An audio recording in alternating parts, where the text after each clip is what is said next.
Miss Courtney Clark, welcome to the podcast. So honored that you're here. Oh my gosh, I'm so grateful to be here and so happy and excited. You're such a light, and I just want to share with the audience a little bit. You know, we've had the pleasure of knowing each other for almost a year now, and Sage and I joined a couples mastermind, which you and Jordy are also participating in. And you guys kind of jumped in the middle of it, and we were like blessed with this brand new couple in our life, and we've just naturally gravitated towards each other. And you both are entrepreneurs, very much like-minded in that perspective. And we just have a very natural spiritual connection with you guys, and just so glad that we're going to talk all types of things today and share lots of different types of conversations. So just happy that you're here. Thank you so much. And yeah, we felt a gravity pull to you and Sejal as well when we first met you guys and joined that couples mastermind. So just really grateful to be here. Excited to have this conversation with you. Yeah. And so I guess, let's start with a few things, right? Is that, as we were right before we were recording here, I asked you sort of, what's on your heart, right? What's going on with you? What's going on in your world? And I know that you're going through a lot of changes. You are a business owner, you're growing your company, you're a dedicated wife, you're a dedicated mom with two sprouting young kids. You have so many things going on, and you're a very ambitious woman as well. And so, I just wanted to ask you sort of what's on your heart? What are you going through right now? And as you're managing all this, I think a lot of listeners can benefit from that understanding. Yeah. So one thing that came up for me, and I am feeling really on my heart right now, is that I'm feeling an urgency, I think is the right word to say, to create really powerful leaders within my organization. And I think it's not just like, I love my company. I absolutely love my company. And I'm passionate about what I do. I love the direction that we're heading in. And while it is going through a series of changes right now, there's just a sense of urgency I'm feeling where in the shoes I'm wearing right now as the owner of the company, a co-owner. I have an amazing business partner that now more than ever, we have really got to create some really dynamic and powerful leaders within our company in order for us to continue to scale and grow. But there's kind of even a bigger reason for that. I feel like more than anything, the people that for some reason my business continues to attract, they are like craving a certain level of leader. I think that's true across the board. Yeah. I think right now what I'm seeing, and again, I'm trying to immerse myself in any education that I can, whether it's a podcast. I mean, I love your podcast, and I gain golden nuggets from every single episode I've listened to. Books I'm reading, conversations I'm trying to insert myself in with certain people in my neck of the woods, just trying to gain whatever knowledge I can so that I can, number one, I can show up better so that I can then instill these people. Because there's a pressure there. There's a pressure for you leading a team, whether your team is 1 or 2 or 20 and up, right? There's a pressure that you have. And I think that we mistake sometimes that pressure for perfection. We don't have to be perfect. They're not expecting us as leaders to be perfect, but I think they're expecting us to grow. I love that. And I'm really glad we started there. I guess this is going to be a leadership episode. I hear you completely. And I think one of the things that really hits me home and is you're reflecting back to me is like where can we always continue to improve in our ability to lead, right? Because I think the workforce today is really hungry. They do have a really strong appetite to learn and grow and not have the sort of box type of jobs or box type of careers. And it really flexes our ability to lead and what we need to do as leaders. I just, I don't know where I had the conversation, but I remember, Phil Jackson of the Lakers used to tell people, is like, what makes you such a great leader? He's like, 2 words is I listen. He's like, I think that I need to hear that as a leader. I think that most leaders today feel like they have the answer. And I love, your response too, is just how do we continuously be curious as leaders to show that there's more headroom in even our own growth or our own skill set. And you're doing things that, perhaps you never even thought you were going to do. Right. Yeah, absolutely. One thing that we're kind of focusing on, and we have a new manager in place at our business, and she's doing a phenomenal job. But one thing that I'm starting to realize when it comes to leading and really being a good, effective leader, I find myself saying this a lot lately, and it started when we hired her, but what is it to have a heart of a leader? What does that mean to you to have a heart of a leader? Because I'm leading her, and in return, she's then going to be leading the rest of our team members. And so as I've had conversations with her, I'm finding that there's just certain conversations that they feel so seen and so heard if you it's not just about performance based. It's how are you really doing? How can I get to you so that then you can go impact the lives of the other people that are in our team? And so, for example, one thing that we just recently did was we invested in a coach for our new manager. We see a lot of potential in her. We see a lot of greatness, but we also see areas that she could improve on, as I see areas in myself I can improve on. And I have coaches and I have mentors, and she's never had anything like that. And so that was something that my business partner and I, when we made that decision to invest in her, knowing that, okay, we can invest in her, she could be super empowered and decide to leave, or we can choose the mindset of we're going to invest in her, and then we're going to continue invest in her to invest in her.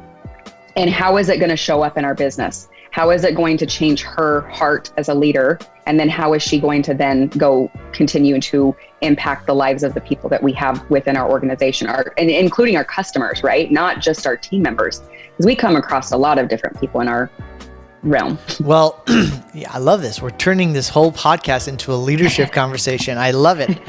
And not that I didn't anticipate us could go there with you for sure. But one of the things that you just said was really important is that I think, and you mentioned mindset, right? And you have a very abundance mindset and come from a place of, if I can invest in her, she'll stay and long-term continue to grow. A lot of leaders think about that completely differently. If I invest in my other leaders, like, they're going to take my job. They're going to leave. I'm going to waste all that money. I think that statistically speaking, and I don't have the statistics, but I would bet my life on it that 90 to 95% of the time, those employees or those team members appreciate that investment and stick around longer. And if they don't, you probably don't want them anyways. And there was probably a blessing, but like, just to have that little simple mindset shift of like, it's my responsibility to invest in that person and want them to grow. And if they grow, then I grow. And if they don't and they decide to leave, then there's a better path for them anyways. And what's the lesson in that, right?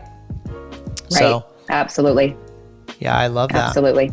And you're also a leader in your family, and you're managing a growing family. And how do you find yourself managing the harmony of all of that? Wow, that's a really good question. So we have 2 kids, and we have one on the way. And then we have, I have an older sister, a younger sister who lives with us as well that we take care of. And so we lead in different ways. And, she looks to me more as a mother than as her sister. So for me, ways that I lead there is just trying to be really present, trying to make sure that I'm tuning into what they're saying. We're finding right now with our daughter that she's a very sensitive being. Like she takes in a lot of data from certain circumstances at school, and just even playing with kids in the neighborhood. So leaning in and recognizing, okay, what does that individual need? Like, we're going to pull her out of school, for example, and do homeschool, because that really seems to be the direction we need to go with her for her to thrive better. So she'll finish out the first grade, and in second grade, she'll start with us.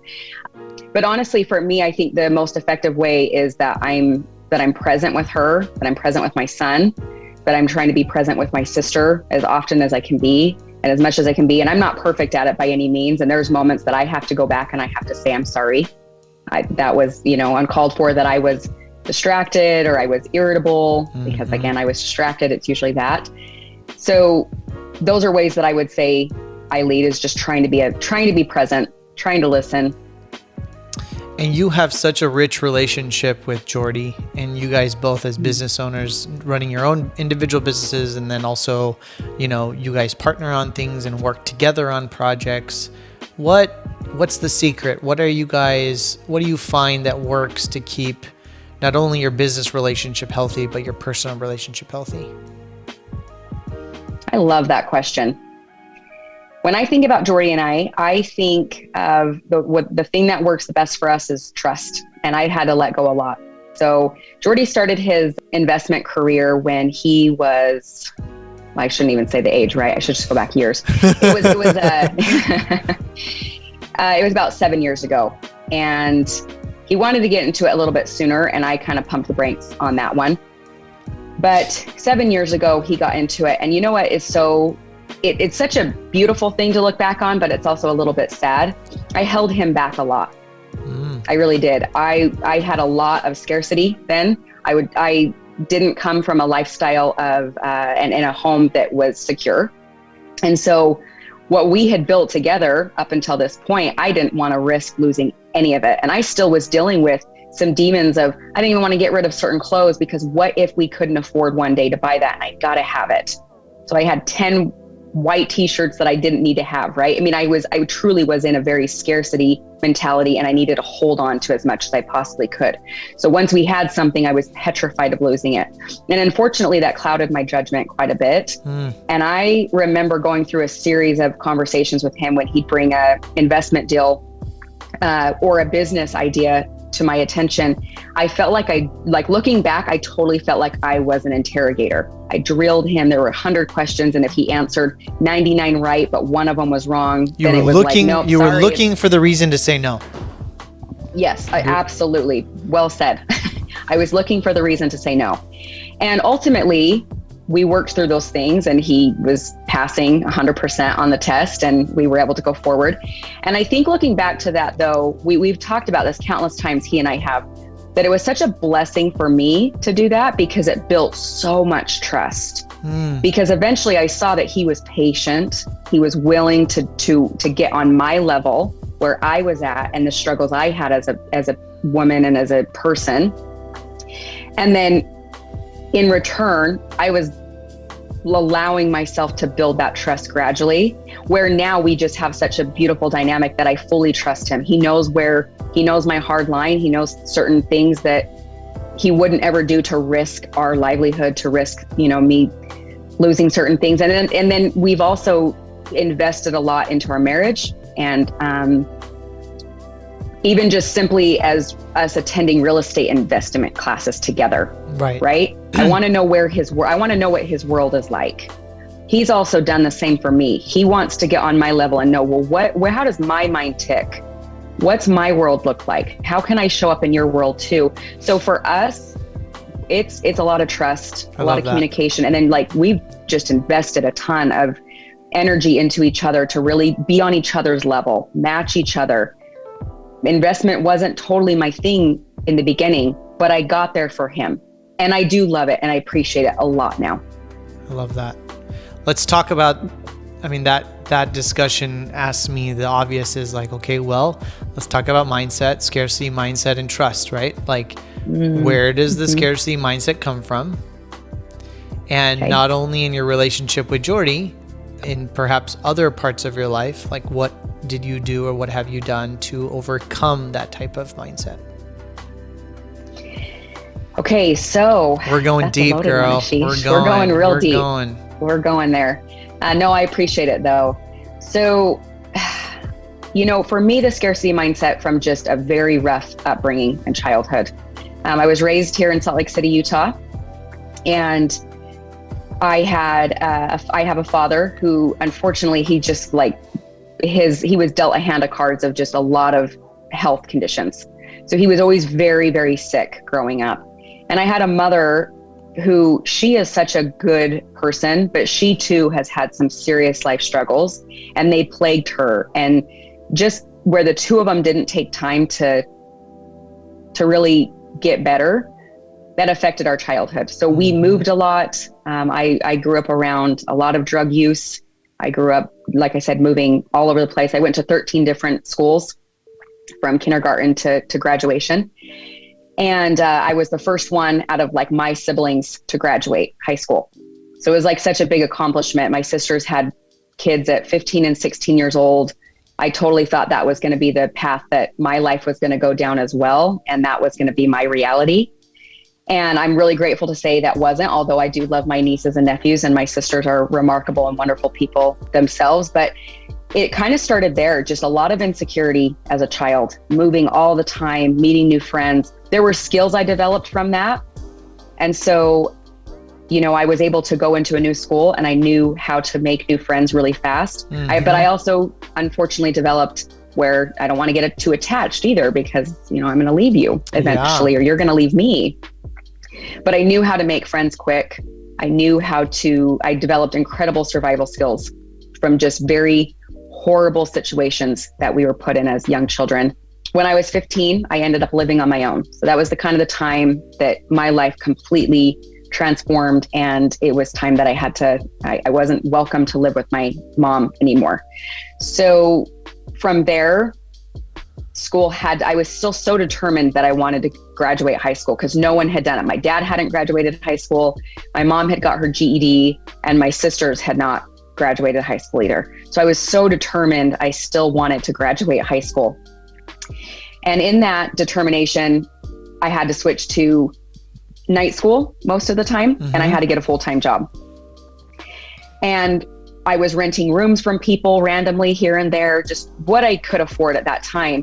But again, everything I had to work so hard for. And I was always so afraid of losing it because growing up, I had absolutely no control of what I lost.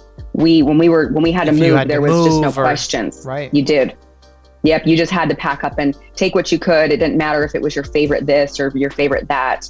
It didn't matter if it was a bed or not. I mean, we didn't have that luxury of having stability. And I don't want, the one thing I just want to say with my story is it's okay. Like my hardships, I've worked through them, and I'm a very strong person because of them. And I'm grateful for them to a degree. I don't wish all of them upon me, and I don't wish hardships upon other people. But at the same time, I'm grateful that I was able to come out of it with the mindset and the choices that I made to not go down a victim mentality. Because I think that's a big, big difference, unfortunately, between me and my sisters, is just not staying stuck in this like, woe is me. And so I think I just had to say that. So apologize for kind of it's veering from the story there. That was it. That's it. Yeah. That's what it's all about. I mean, I think, look, we are here to increase awareness.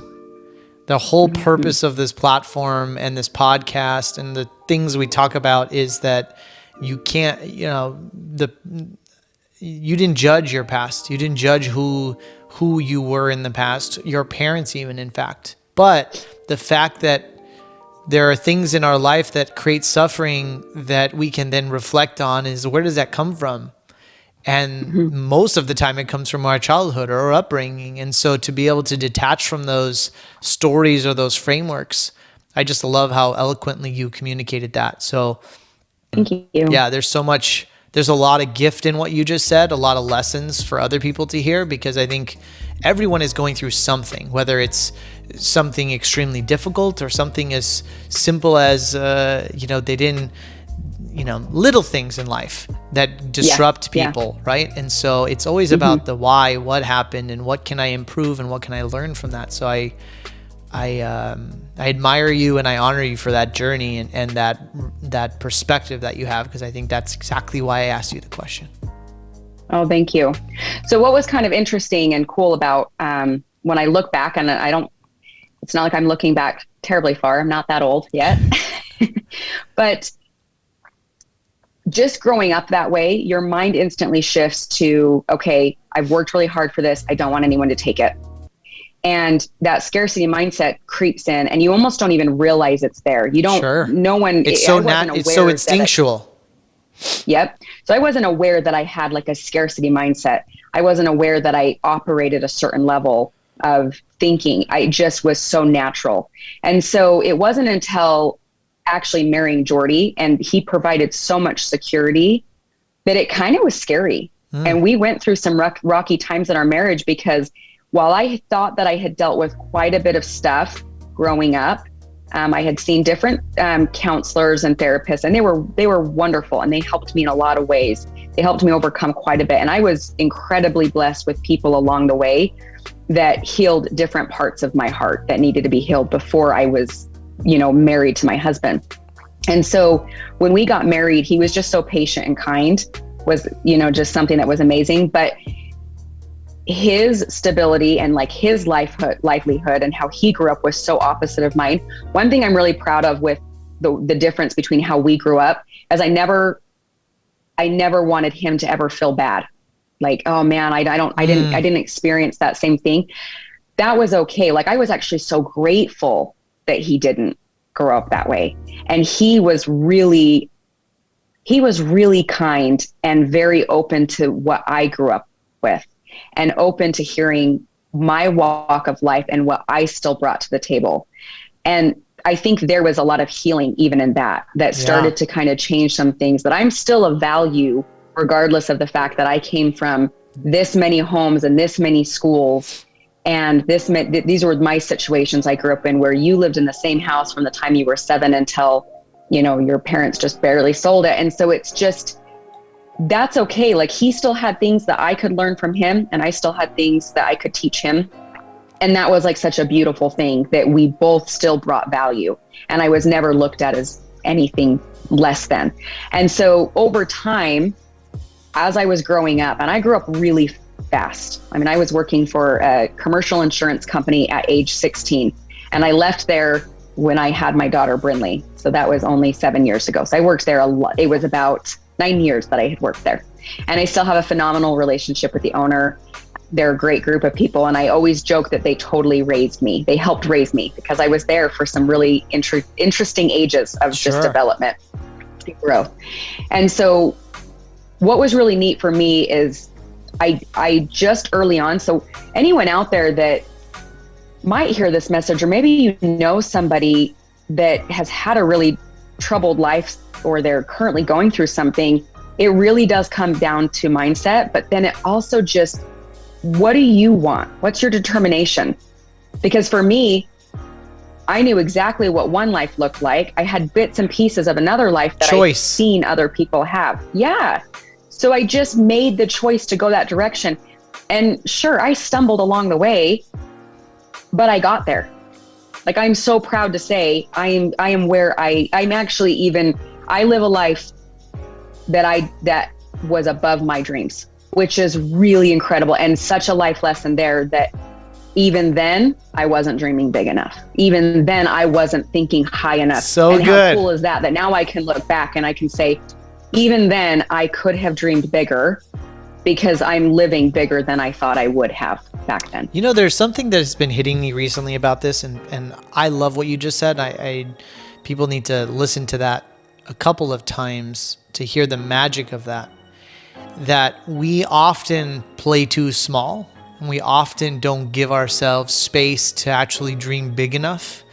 Mm-hmm. But I also, like, not to get too off track, but like, you also come from a really grateful, gracious place. Like, you're always grateful. You're always learning. You're always like, okay, that sucked, but there's a gift in that. Like, having that mindset too helps in that journey. But one of the things that's been showing up for me in my life is like time and patience.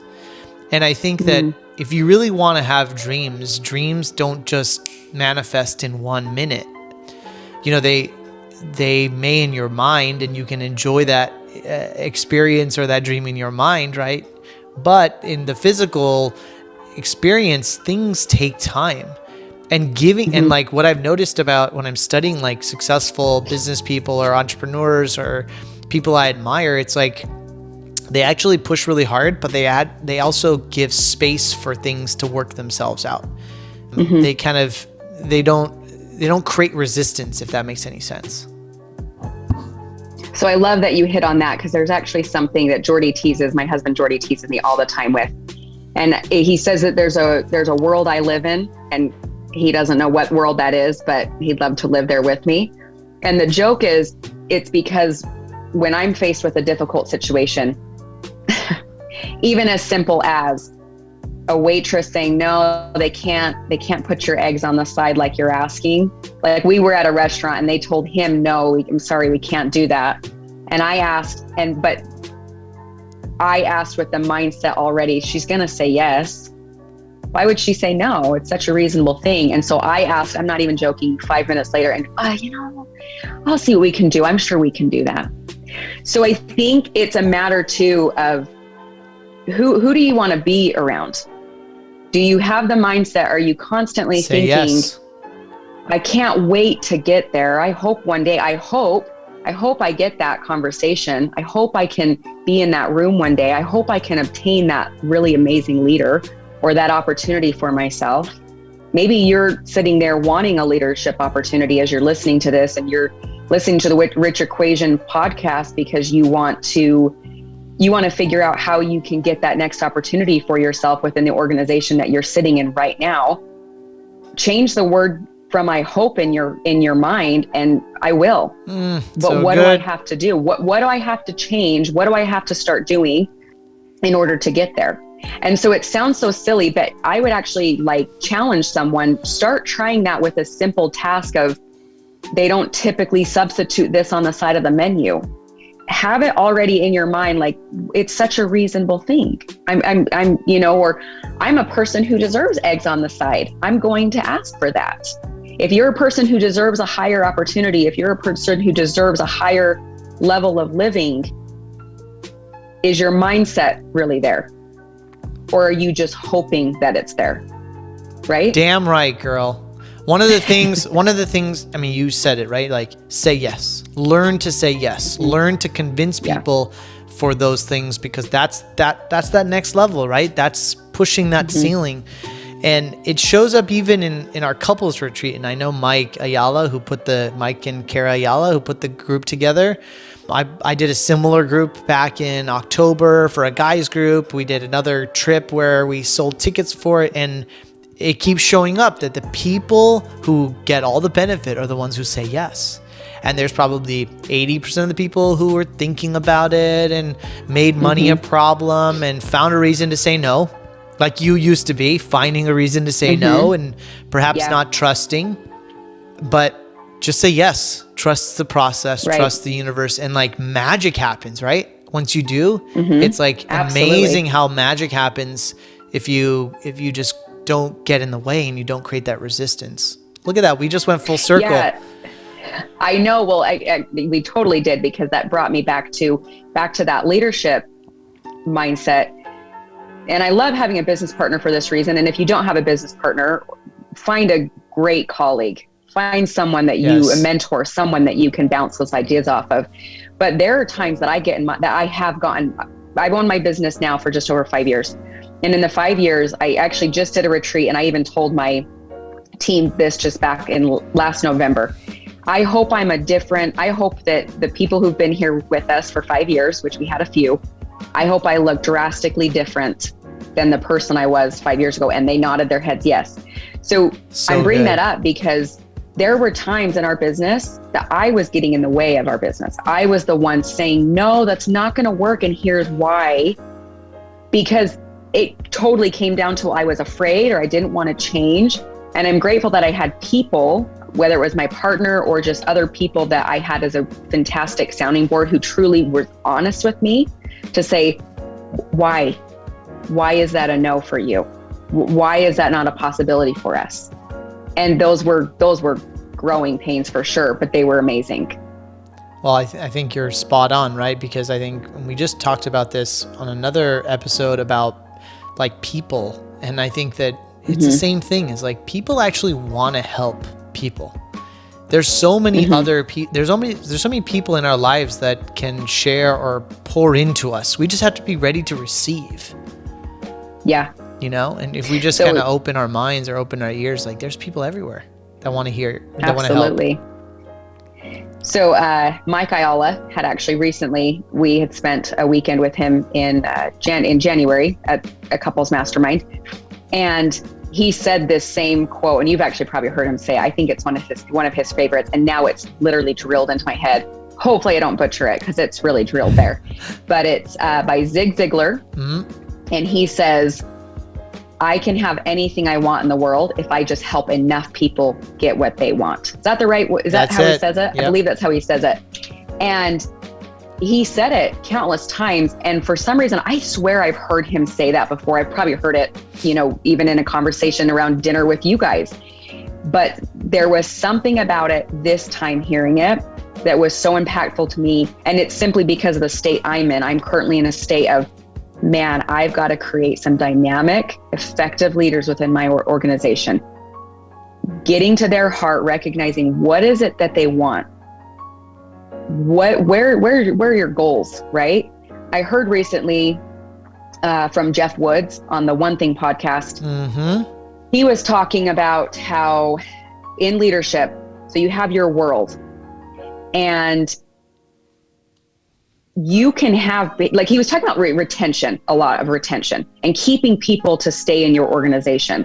And I think as leaders, back to this scarcity mindset, we get a little bit nervous. Well, if I build them up big enough, they're going to become so big, they're just going to go mimic what I'm doing, or they're going to have a better idea and go do this. And rather, he's reframing this. And I love how he does this. And this, again, I feel like couples beautifully with Zig Ziglar's quote. And that is, okay, so you've got your world. So he was using an example that there's Gary Keller's world. And Jeff Woods had his vision and his goals. And the only thing Gary needed to do, and the only thing anyone continuously needs to do, what I need to do to keep really amazing people in my corner, my world has to continue to grow. I have to make sure there's room for their world to fit into my world. And if I can always achieve that, what would be their reason of leaving? What would be their reason to go seek anything else? In a way, do you know what I mean? 100%. Like, I'm creating something for them. I'm creating where they can grow as a person, professionally and personally at that point. Their world can expand within my world. I just have to be thinking bigger. I have to continuously making sure that, am I meeting them on their level? Am I knowing where their goals are at? Where am I at with them? I think leadership it's such an opportunity and one of the most difficult things that people have to go through in life. I heard a quote that really stuck with me. This whole season of COVID and transitions of work from home has tested businesses and leaders across, the entire world probably. And somebody said to me, is like, people don't leave companies, people leave their managers.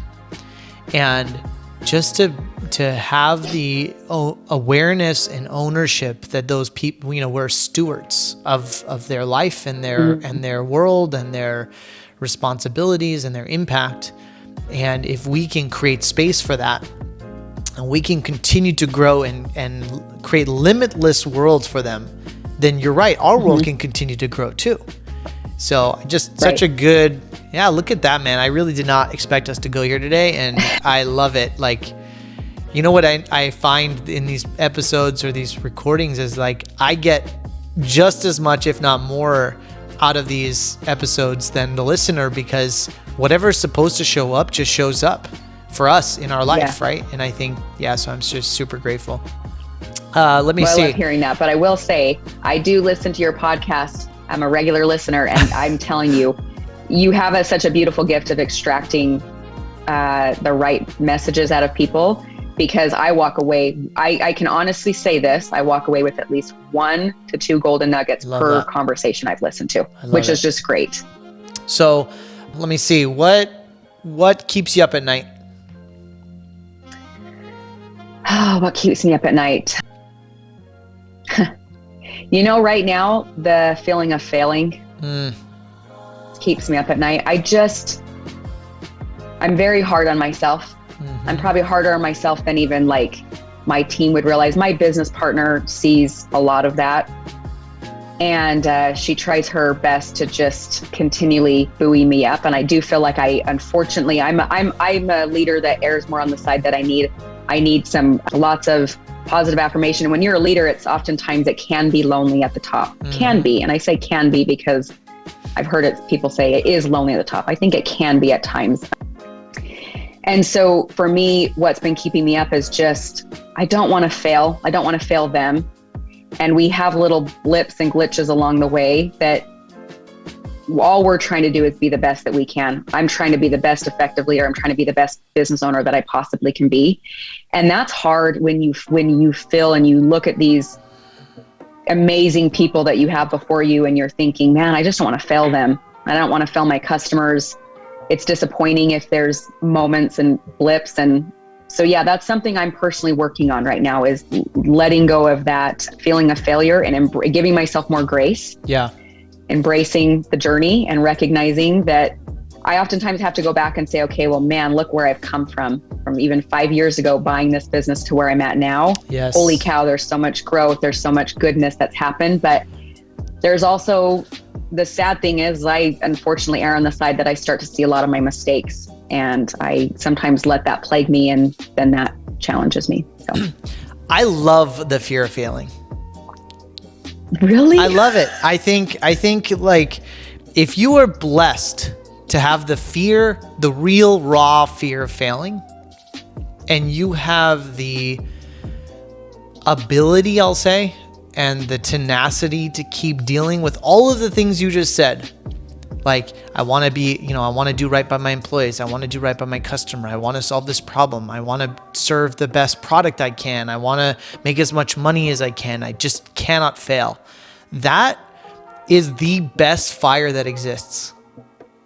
Now, if you can receive it, if you can deal with it, if you can deal with the challenges and rise to the occasion, I think, and I also love what you said, like, there's, it's lonely at the top. I used to feel that way too. And somebody said to me, there's just fewer of us.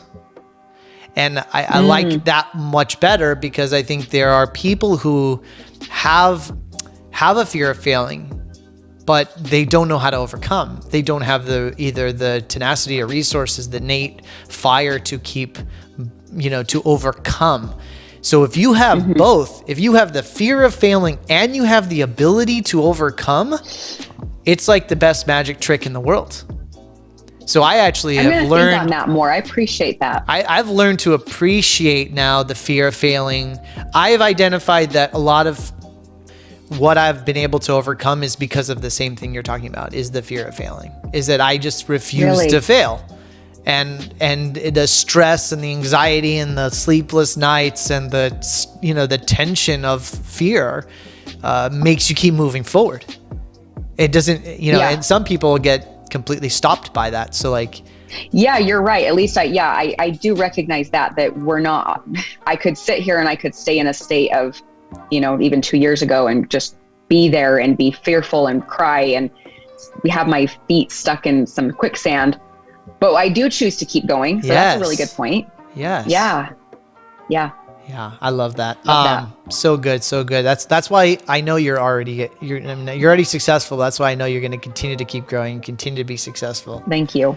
Embrace the fear, baby. I love it. I'm going to try. As we wrap up here, let me ask you a couple final questions. All right. For you, what does it mean to live a rich life? Oh, I knew it was coming. I love that question. I love everyone's responses, man.